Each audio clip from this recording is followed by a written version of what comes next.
Okay, so in this video, I'll be talking through the solutions to the Unit 3 study. So you can use this video if you are stuck on any of them and you want to kind of see one way to work through them.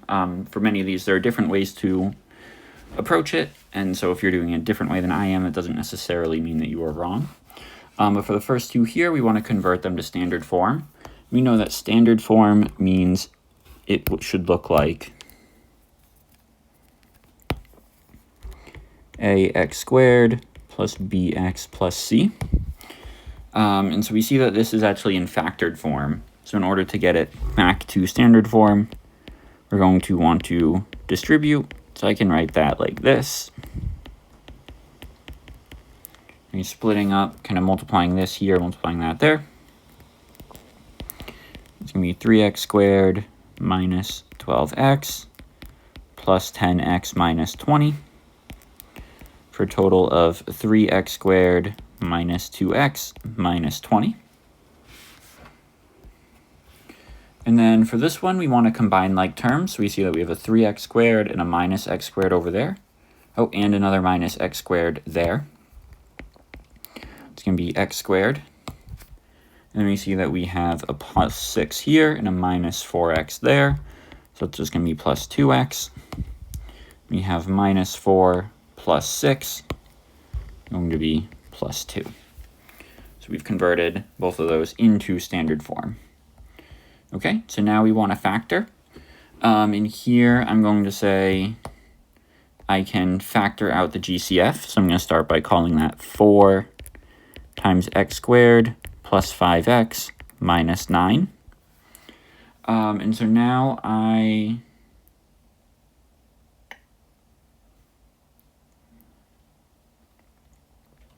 looking at this and I'm saying, are there any numbers that multiply to negative 9 and add to 5?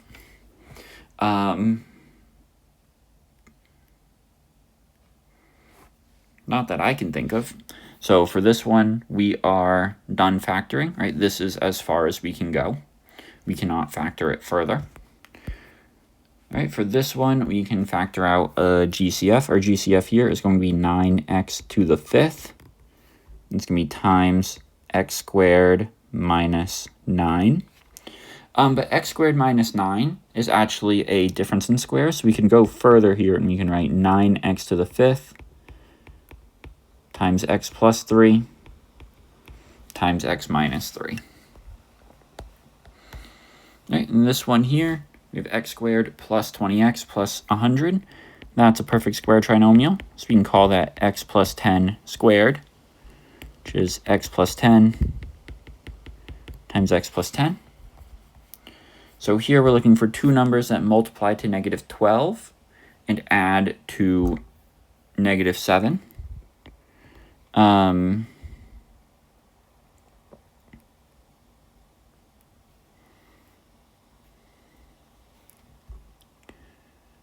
going to tell you guys to make this a plus 12. I think that was a typo on my part.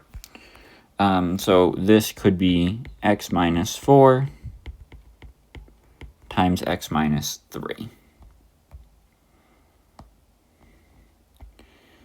And this one down here is a difference in squares. So this one is going to be 3x plus 1 times 3x minus 1. And then this one here, you want to come up with two numbers that multiply to 24 and add to 8. And those are going to be, sorry, not to 24. A times c here is just 12.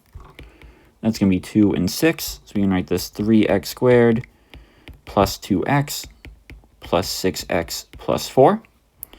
Put parentheses there and there. We can turn that into x times 3x plus 2 plus 2 times 3x plus 2, meaning that we can factor this all the way out to be x plus 2 times 3x plus 2. Okay, let's work on this one here. So now we're looking for two numbers that multiply to negative 140 and add to 23. This one might be a little bit of a thinker, but we can do, how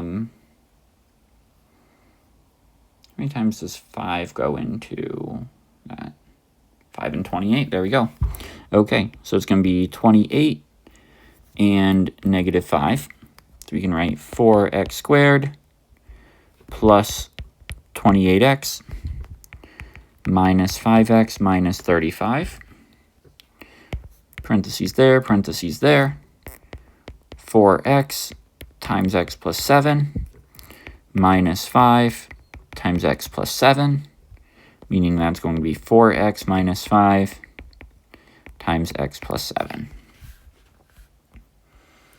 All right, and then this one here, I'm going to start by factoring out my GCF.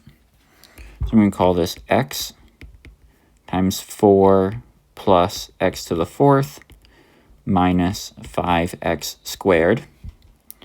And now I want to rearrange that, what I see there, to be in kind of standard form-ish.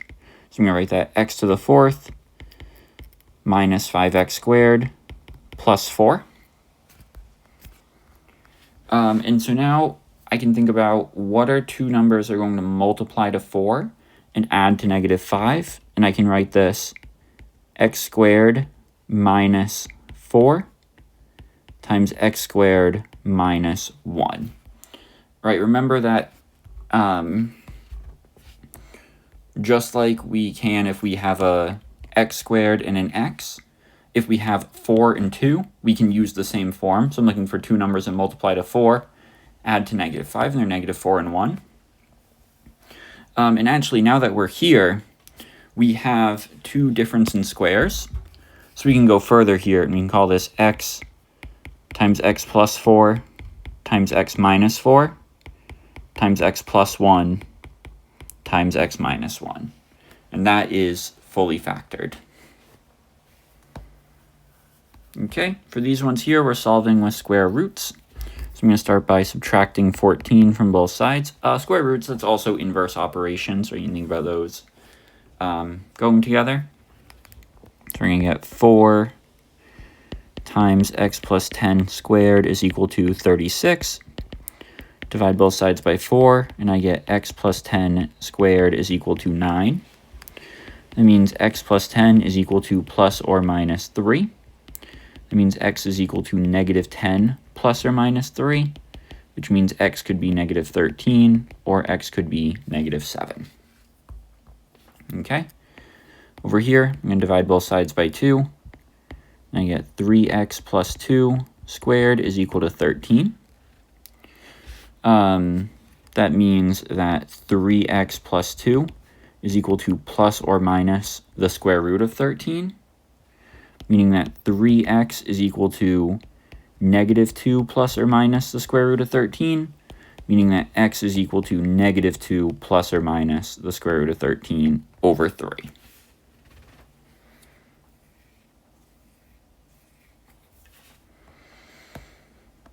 And that's as simplified as we can get. Okay, and for these ones we want to solve by factoring. So this one, I can see that this is going to turn into x minus 8 times x plus 3 is equal to 0, meaning that our solutions are... All right, and I apologize. There's a mistake in this one. So for this one, we're going to actually add an x there. There's supposed to be 10x. So when we put this in standard form, it is x squared plus 10x, or nope, sorry, plus 14x, because we add the 4x over, plus 40 equals 0. Meaning that it is x plus 10 times x plus 4 equals 0, meaning that my solutions are negative 10 and negative 4. All right, if we go down here, we want two things that multiply to negative 24 and add to 2. That's going to be 6 and negative 4. So we'll do 3x squared plus 6x minus 4x minus 8 is equal to 0, meaning 3x times x plus 2 minus 4 times x plus 2 is equal to 0, meaning 3x minus 4 times x plus 2 is equal to 0, meaning for my solutions, x would be negative 2, or x would be 4 over 3. All right, this one here, I want to start by putting it in standard form. 3x squared plus 14x minus 5 equals 0. Two things that multiply to negative 15 and add to 14. Be 3x squared plus 15x minus x minus 5 is equal to 0. 3x times x plus 5 minus 1 times x plus 5 is equal to 0, meaning 3x minus 1 times x plus 5 equals 0, meaning x is 1/3, where x is negative. All right, so the length and width of a rectangle are consecutive odd integers. The area of the rectangle is 255 square inches. Find the length and rectangle of the rectangle. Find the length and width of the rectangle. So here we have, let's let x be the length, or whichever one is smaller. All right, so x is the length or just the smaller side. Or you can do it that way, which actually I guess would make it the width. And then our length is then x plus 1. Sorry, I meant x plus 2 because it is an odd integer. And so that means that x times x plus 2, right? Because the width times the length has to be the area, so that has to equal 255, meaning that x squared plus 2x minus 255 has to equal 0. And 255, I'm going to recognize that as 15 times 17. So that means this factors into x plus 17 times x minus 15 equals 0. And then that means my solutions are negative 17 or 15. We're going to throw out this one because we can't have a negative side length. And so my two consecutive integers are 15 and 17. The length of a rectangular post is 6 more inches than half its width. The area of the poster, of a rectangular poster, is 6 more inches. All right, so the length of a rectangular poster is 6 more inches than half its width. So what we're going to say there, we're going to say that the length is equal to half the width plus 6. And the area we know is the length times the width. That means that 32 is equal to 1/2 w plus 6, all of that times w, which means that 32 is equal to 1/2 w plus 6, or 1/2 w squared plus 6w, meaning that 0 is equal to 1/2 w squared plus 6w minus 32. And now I'm just going to multiply everything on both sides by 2 to get it to be to get it, a to be 1. So I'm going to say 0 is equal to w squared plus 12w minus 64. And that means that 0 is equal to w plus 16 times w minus 4, meaning that w could be negative 16 or w could be 4. We know that w is going to be 4 because we can't have a negative width, meaning that our length is 8. And that checks out. All right. For these two, we didn't do completing the square, so you can solve them using the quadratic formula. For anyone who is curious, I am going to show you how to solve them using completing the square. So I'm going to start by I'm going to say that x squared minus 16x plus 64. I'm going to go minus 64 plus 64 plus 60 is equal to 0. No, I had it right the first time. Sorry. Plus 64 minus 64 plus 60 equals 0. As you see that I added this plus 64 and this minus 64 here, that doesn't change the value of the equation, right? That we still have the same thing here because this sum is equal to 0. But what we can do now is we can put parentheses around that, and we can notice that that is a perfect square trinomial. So we can factor that to be x minus 8 squared. And then minus 64 plus 60, that's minus 4, is equal to 0. That means that x minus 8 squared is equal to 4, meaning x minus 8 is equal to plus or minus 2, meaning that x is equal to 8 plus or minus 2, meaning that x could be 6 or x could be 10. If we solve that by factoring, we see that that makes sense. Okay.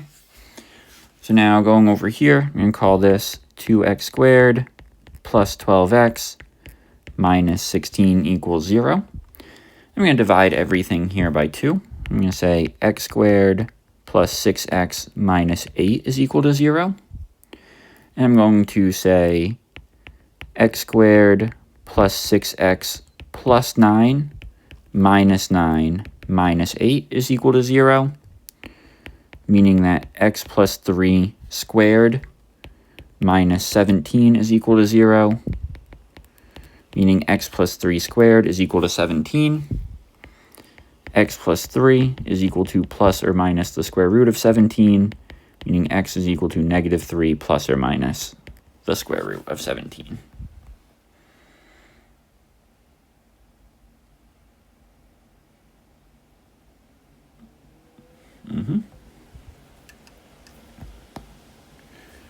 Here, write the quadratic formula. It's negative b plus or minus the square root of b squared minus 4ac all over 2a, which we want to use here to solve these.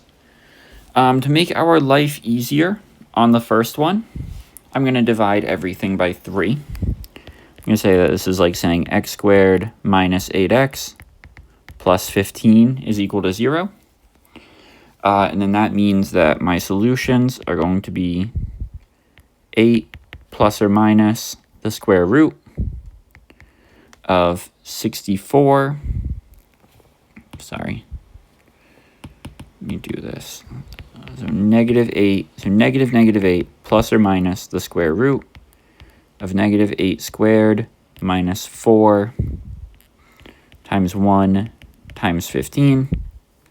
All over 2 times 1 means x is equal to 8 plus or minus the square root of 64 minus 60, all of that over 2, meaning that x is equal to 8 plus or minus the square root of 4 over 2, 8 plus or minus 2 over 2, meaning that x could be 5 or x could be 3.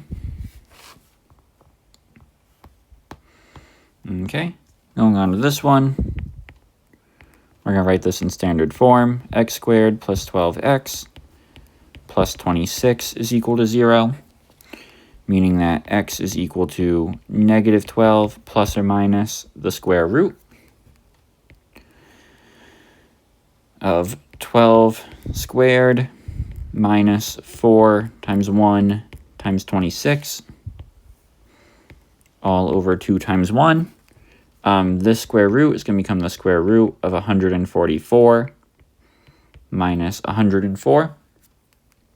Give me the square root of 40, which is going to be 2 root 10. meaning that our answer here is negative 12 plus or minus 2 root 10 over 2, which is the same as saying negative 6 plus or minus the square root of 10. All right. So in here we have 2x squared minus 4x minus 6 is equal to 0. X is equal to negative 4 plus or minus the square root of negative 4 squared minus 4 times 2 times negative 6. All of that over 2 times 2. So this radical here is going to become the square root of 16 plus 48.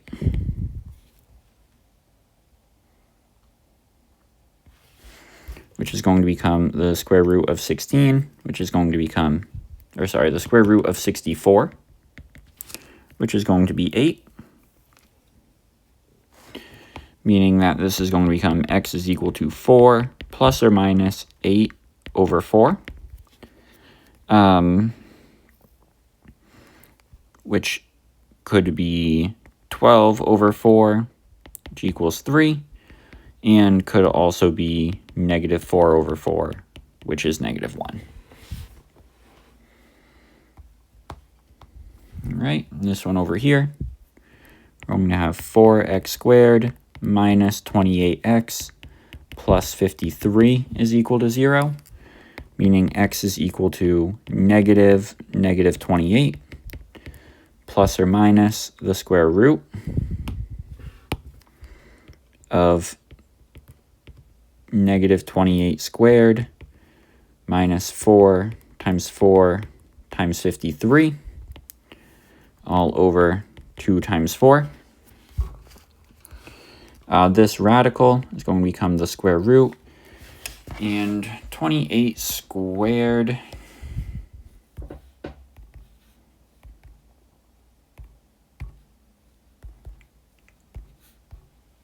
$784.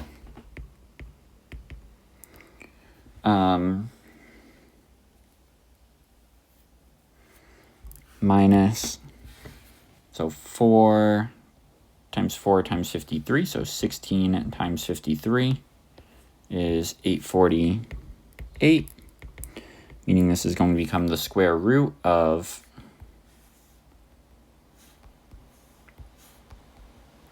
negative 64,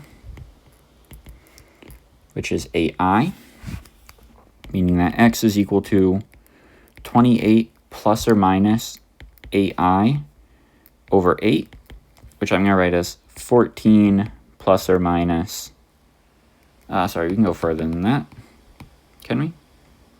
No. 14 plus or minus 4i over 4. Or 7 over 2 plus or minus I. And yes, we can go further than that. Because we can go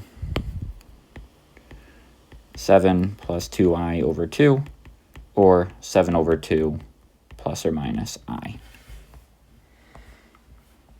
Okay, now we're finding the discriminant for each of these, identifying how many solutions there will be. So this will be the square root.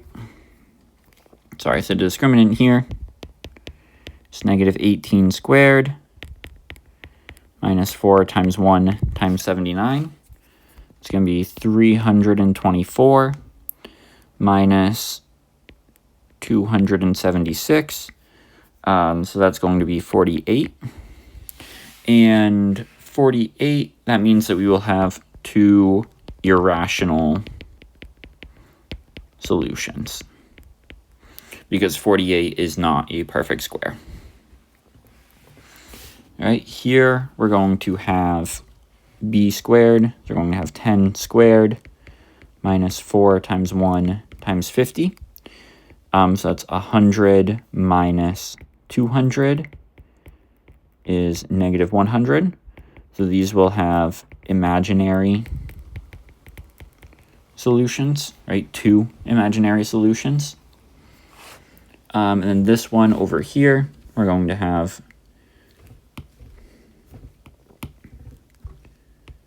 (30 squared minus 4 times 1 times 225 is equal to, sorry, that's our discriminant. And remember the discriminant here, that's b squared minus 4ac. That's where I'm getting these numbers from. 900 minus 900 equals 0, meaning that we will have one solution. Okay, and these four here, you can solve them by any method. So which method you're going to use is going to be dependent on the problem. So here I'm going to write x squared minus 2x minus 63 is equal to 0. I'm going to solve this one by factoring, because I'm going to say this is x minus 9 times x plus 7 is equal to 0, meaning x equals 9 or x equals negative 7. All right, over here, I'm going to subtract there, so I'm going to get 7k squared minus 14k minus 21 is equal to 0. Factor out my GCF, that's k squared, or sorry, that's 7 times k squared minus 2k minus 3 is equal to 0, which is 7 times k minus 3 times k plus 1 is equal to 0, meaning k is 3, or k is negative 1. Okay, and over here we have 3x squared is equal to 27. That means x squared is equal to 9. That means x is equal to plus or minus 3 using inverse operations.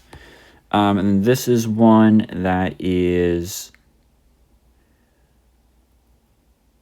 this one actually is factorable as well. So you can do all of these by factoring. Because if we have, so we can write this 3r squared plus 9r minus r minus 3 is equal to 0, which makes this 3r times r plus 3 plus 1, sorry, minus 1 times r plus 3, meaning that we get 3r minus 1 times r plus 3 is equal to 0, meaning r is 1 over 3 and r is negative 3. Okay,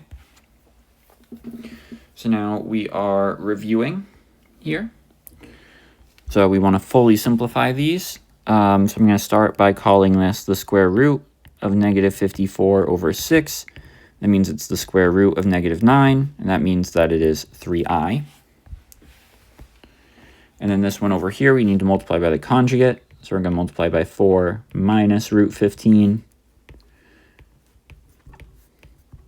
over 4 minus root 15. And that's going to be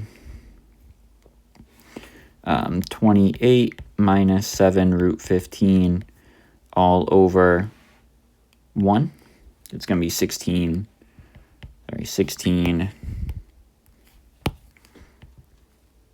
minus 15.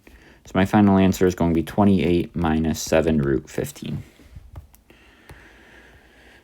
Okay, so write the domain in set notation. So here it is x where negative 3 is less than x is less than 4. And the range y where negative 1 is less than or equal to y is less than or equal to 3. And this is a continuous function. So here for the domain, we're going to write negative 2, negative 1, 1, 2, 3. And then for the range, we're going to write negative 4, 1, 3, 4. And this is discrete.